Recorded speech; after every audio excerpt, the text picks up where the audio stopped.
হজরত শীস আলাইহিসসালাম হজরত হাবিল এর মৃত্যুর 5 বছর পরে জন্মগ্রহণ করেন।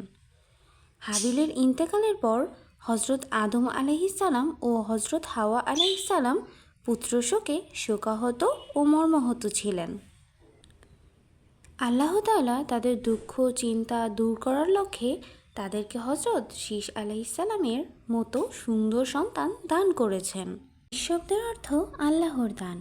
যখন তিনি জন্মলাভ করেন তখন হজরত জিব্রাইল আলাইহিসসালাম হজরত হাওয়া আলাইহিসসালামকে বললেন, এই বাচ্চাটি হাবিলের পরিবর্তে আল্লাহর পক্ষ থেকে আপনার জন্য উপহার স্বরূপ। হজরত শীস আলাইহিসসালাম এর জন্মের সময় হজরত আদম আলাইহিসসালাম এর বয়স হয়েছিল 235 বছর।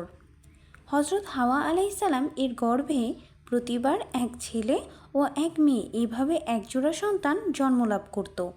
কিন্তু হজরত শীস আলাইহিসসালাম এককভাবে জন্মলাভ করেন। এটি একমাত্র নবী করিম সাল্লাল্লাহু আলাইহি ওয়াসাল্লাম এর সম্মানার্থেই ছিল।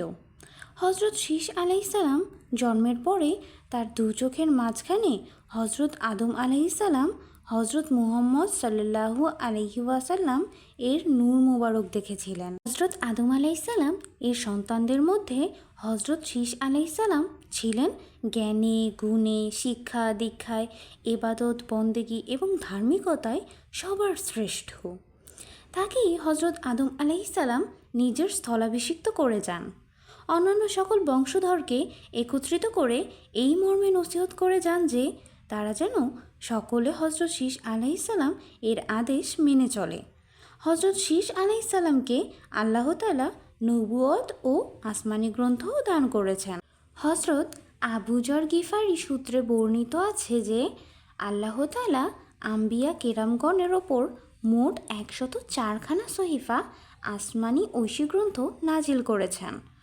তন্মধ্যে 50খানা হজরত শীস আলাইহিসসালাম এর ওপর নাজিল করেছেন। হজরত শীস আলাইহিসসালাম নেককার ফরহেজগার সৎ আবেদ ও জাহেদ ব্যক্তি ছিলেন। তিনি সর্বদা দুরুদ ও জিকির নিয়ে মশগুল থাকতেন। অত্যন্ত নরম ও ভদ্র স্বভাবের লোক ছিলেন। দুনিয়ার আরাম আয়েশ থেকে সর্বদা বিমুখ থাকতেন। একাকিত্ব পছন্দ করতেন। আল্লাহর হক বান্দার হক এবং বিশেষ করে পিতামাতার হক ও সেবার প্রতি অতি আগ্রহী ছিলেন। আল্লাহ তাআলা তাকে দিবারাত্রি সময়ের জ্ঞান দান করেছিলেন। সর্বদা মক্কা মুকাররমায় অবস্থান করতেন এবং আজীবন হজ ও উমরা করেছেন। তিনি হজরত আদম আলাইহিসসালাম এবং তার ওপর নাজিলকৃত সহিফাসমূহ একত্রিত এবং সুসজ্জিত করেছেন আর সেগুলোর মতে আমল করতেন। বাইতুল্লাহর নির্মাণ করেছেন মাটি ও পাথর দ্বারা। হজরত আদম আলাইহিসসালাম স্বীয় পুত্র হজরত শীস আলাইহিসসালামকে বলেছিলেন, হে আমার প্রিয় পুত্র, তুমি আমার পর আমার খলিফা নিযুক্ত হবে। তাকওয়াকে নিজের ওপর আবশ্যক করে নেবে। যখন আল্লাহর জিকির করবে তখন সাথে মুহাম্মদ আরবি সাল্লাল্লাহু আলাইহি ওয়াসাল্লাম এরও জিকির করবে। আমি তার নাম মোবারক আরশের পায়ায় লিখিত দেখেছি। তখন আমি ছিলাম রুহু ও মাটির মধ্যে। আমি আসমানের চতুর্দিকে ঘুরে দেখেছি। আমি সেখানে প্রত্যেক জায়গায় ইসমে মুহাম্মদ লিখিত দেখেছি। এই নাম মোবারক আমি লিখিত দেখেছি তুবা নামক বৃক্ষে, সিদরাতুল মুনতাহা নামক বৃক্ষে, নুরানি পর্দাসমূহের পাশে এবং ফেরেশতাদের দু চোখের মধ্যখানে। জিকির বেশি পরিমাণে করবে। ফেরেশতারা প্রতি মুহূর্তে তার জিকির করছে। ইনজিলের বর্ণনা মতে হজরত শীস আলাইহিসসালামের বয়স 105 বছর হলে তখন তার প্রথম সন্তান আনুশ জন্মগ্রহণ করেন।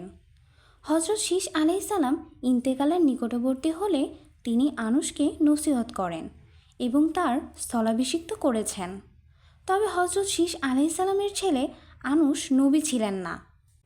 হজরত শীস আলাইহিসসালাম 912 বছর বয়সে ইন্তেকাল করেন এবং তার যোগ্য পুত্র তাকে গোসল দিয়ে কাফন পরে জবলে আবু কুবাইসে দাফন করেন।